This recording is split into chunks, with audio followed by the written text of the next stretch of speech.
It's number 16, Katy Perry from the Johan Janse van Vuren stable that makes no mistakes this afternoon. She puts a disappointing first run behind her and she notches up her first career victory for the stable under Chase Majan. Obviously the concern was whether or not she was going to jump, but everything seemed to go according to plan, Chase, and she's a filly with ability, so well done to you. A confident ride, I thought, by you.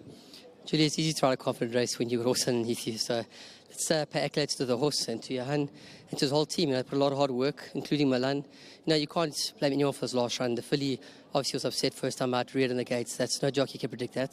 This is one of those things, but we've been putting a little bit of work onto her and the pens at the back of the yard, and it's all worked out well. And she looked like she behaved today. She looked nice and relaxed, and that's always what you want, especially from the fillies. Yeah, Julie, she is a nice ride in general. That's a bit surprising she did in the gates first time, but you never know first time here, and she's a female, so they can do anything.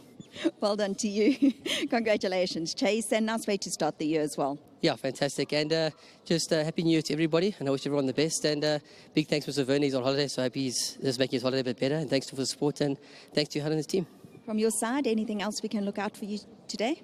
My filly in the next has got a chance, but I think I've got to beat the stablemate as well, Guadalupe. They both got reasonable chances, and obviously the cock horse in that race. So that's probably my next best ride. And then all my rides for Dory have all got place chances. Thank you very much. Well done. Thank you. Well done to Chase Majan. Well done to you, Johan. And you did say that if she jumped today, she would be hard to beat. We passed that on. Always a concern, though, when they do that first time, what they're going to do second time, no matter how much work you put on behind the scenes.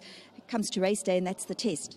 Yeah, Jules, it wasn't even the first time. This filly went to Scottsville in the barrier and everything went beautifully. She jumped out, she loaded, she stood, she jumped out first, led the whole way in one, and then she's the most placid horse in the whole entire string.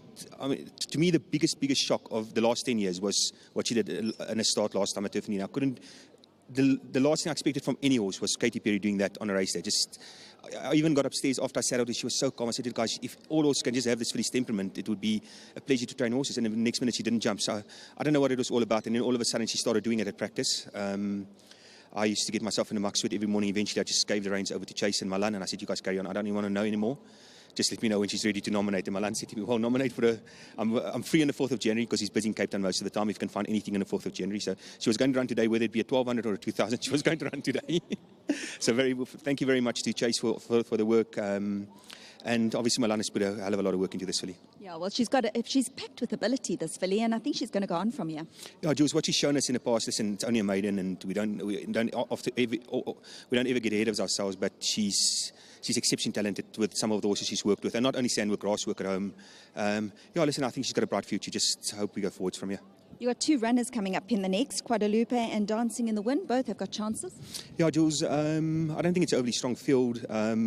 Guadalupe a bit unlucky last time. I think Chase would have gone close. He ran into a little bit of trouble towards the end. I just think my other filly, Dancing in the Wind, even though she's a bigger price, I just think she's got more scope for improvement. And in the long run, I think she's probably going to be a better filly. So out of the two, I actually prefer Chase's filly today. But because the other filly's got more experience, I don't think there's much between them today. But in the long run, Dancing in the Wind will be a better filly. And then you've got Divine Odyssey in the 7. Obviously not well weighted, but he's also a troubled horse, and Milan has worked with him most of his career. So it worked out well that Milan could be here today, and it wasn't actually part of my program to run him. And I just said, well, Milan is here, might as well go. So 6 runners, we're getting money for galloping. So yeah, we're hoping for the best. Thank you very much. Well done. Thank you. Congratulations. Well done to Johan Janse van Vuren, to Chase Majan, and to number 16, Katy Perry. She's an Argentinian filly, daughter of Orpin, and well done to winning connections over here, winning owners, all of Lawrence, Jared Werners and Tessa Werners involved in that partnership. She's beaten home the son of Pomodora, the first timer from the Sean Terry stable, and he's certainly one for the notebook, number 10, Cornish Pomodora. He shouldn't be a maiden too much longer.